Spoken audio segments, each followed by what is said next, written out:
It's been a wonderful 3 years. But if there's one thing I can be sure of, it is that everything is always changing. Sometimes it's for the good, but sometimes that change is heartbreaking. All of these years had been amazing, but the winds of change started to blow. So yeah, and those winds of change, I think, started with the hurricane back in September. There was a lot of devastation across North Carolina, but there was a certain swath across Southwest Virginia and East Tennessee that really took a hit, and the zoo was right there in the middle. Yeah. I think it just kind of snowballed from there when we were trying to reel in from having to cancel one of the biggest charity events we have each year because of the hurricane damage, having a section of the zoo that was closed permanently.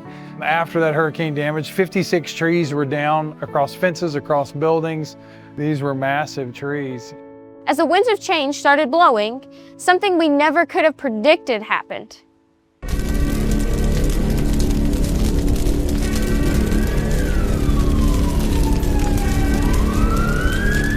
When we first heard the knock on the door, when I got up and was headed downstairs, you could see some blue lights outside. And so that immediately kind of perks you up as to why is someone at our door knocking. The deputy that was at the door, I can remember her face. She was very calm. She just simply said, are you Mark Bradley? And I said, yes, ma'am. And she said, your zoo's on fire. We're stewards of the animals that are here. And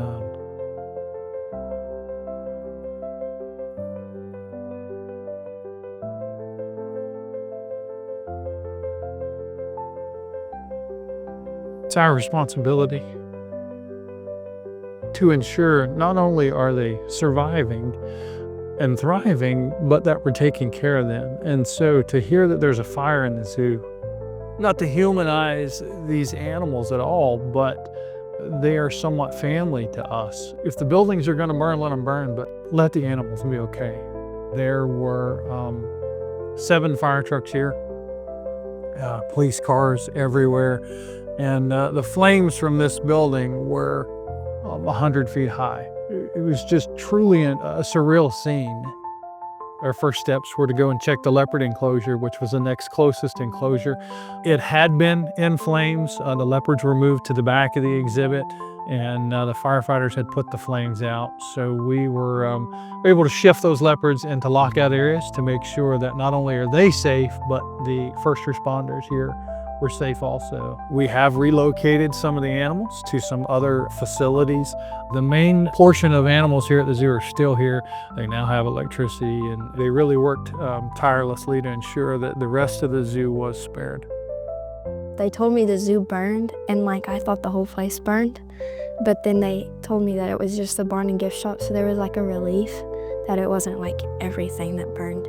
And all my friends texted me, people that hadn't talked to me in forever. It was just seeing how true people that really care about you ask and make sure that you're okay. The area where we're standing right now is the entrance to the zoo. It is our staff building, supply barn. All the power lines come in here at these 2 buildings and then go underground throughout the whole zoo, as well as our gift shop and admissions area. This is where the adventure begins for every visitor that comes in here. This is where they walk through these doors and they can see God's creation. So many things that we utilize this time of year were in this barn. Not only are decorations or stage lighting for special events, but extra generators are in there, extension cords, the buckets that the keepers use, all their stainless steel, the kitchen where they prepare everything. Everything was in this barn. So we lost 4 commercial refrigerators, 4 commercial freezers, a large walk-in cooler. So, as we stand literally in the ashes of our business, it's a humbling moment. Sometimes as humans, we look and we're not sure what direction to go. And this is one of those moments where we just sit back and it's overwhelming. The amount of damage and destruction that's been done here.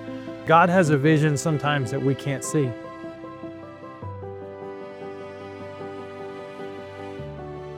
God can see stuff sometimes that things that we would never imagine.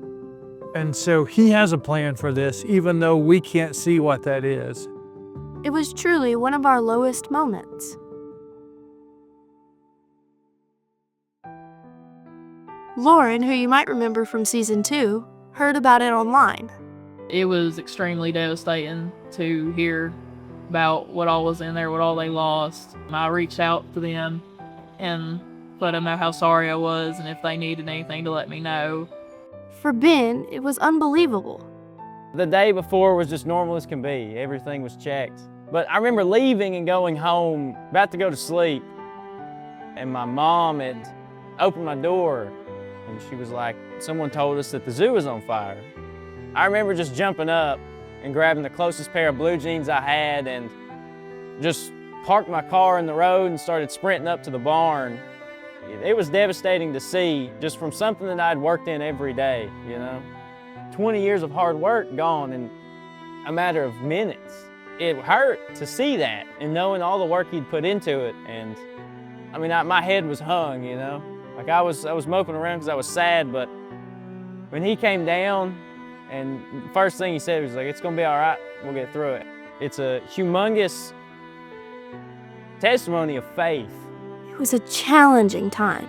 After the fire, I think obviously you have the initial emotions that any normal person would have of loss, kind of feeling defeated, a little bit directionless. But you know, at the same time, when you're having those feelings, as a leader, we have to set those feelings aside and tend to those who are working for us or those around us. You know, that's part of being a leader, but that's also part of being a man. Is we have to take care of things. We got to assure those that everything's going to be all right, even if we're kind of wondering ourselves and doubting inside ourselves. And so we went through that period, but I'm not one to sit down and wallow around in the mud for very long. I'm ready to lace up the bootstraps and get moving, even if I don't know where I'm going, still moving forward. That's because there was a lot to do. Right after that fire was a winter. We had a big box in there that was burned down. That ran most of the power to our zoo. I mean, we got down and we got dirty and we got it done, you know, we did what we needed to do. It was a hard winter. The damage from the hurricane and the fire was just too devastating to recover from. On March 13th, 2025, our family made the extremely difficult decision to close the zoo.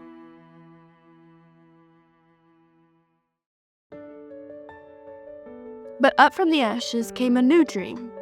Even before the fire, I believe it was the Lord who planted in my dad the idea of an indoor space for some of the smaller animals that was climate controlled and didn't have to close during the cold winter months.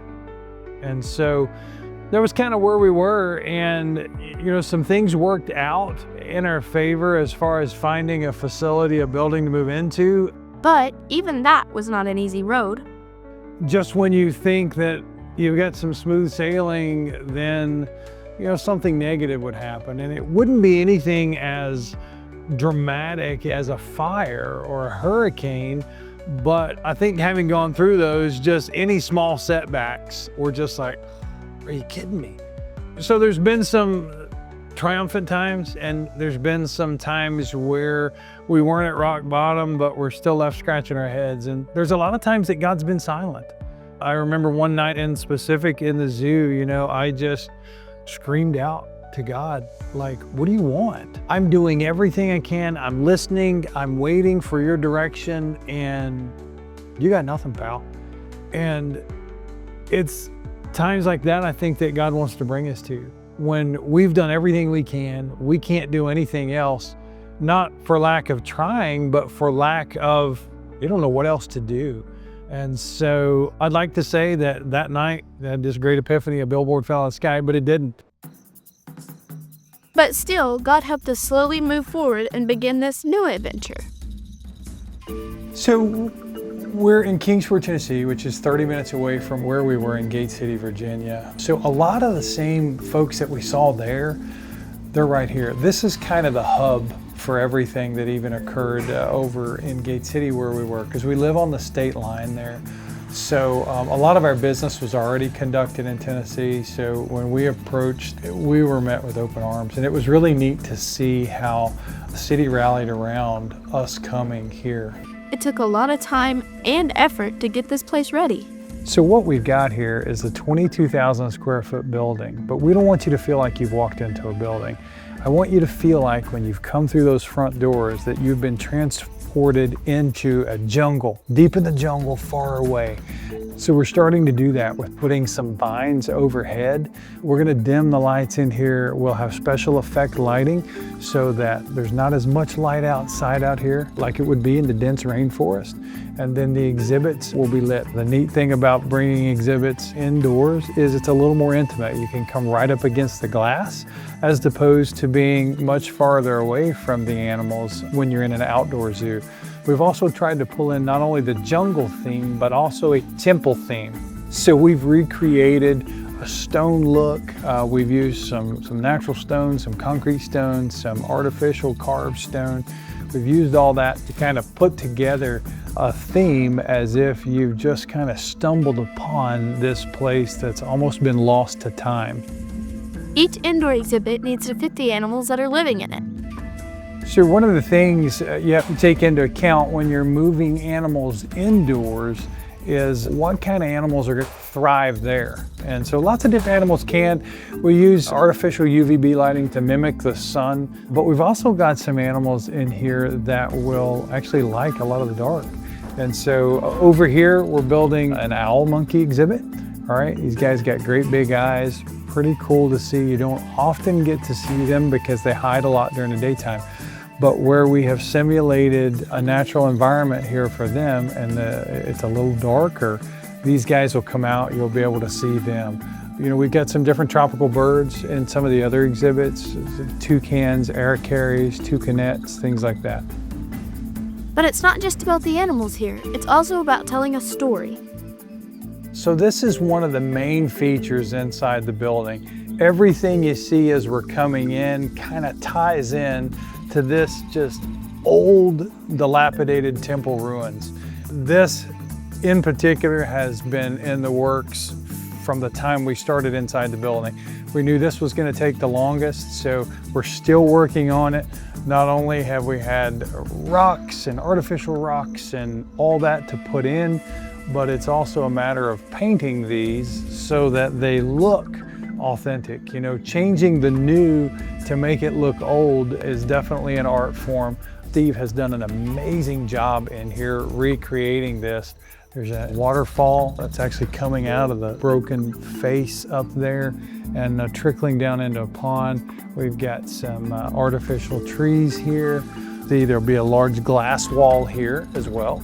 Now, something else that you're gonna see inside this building is realism.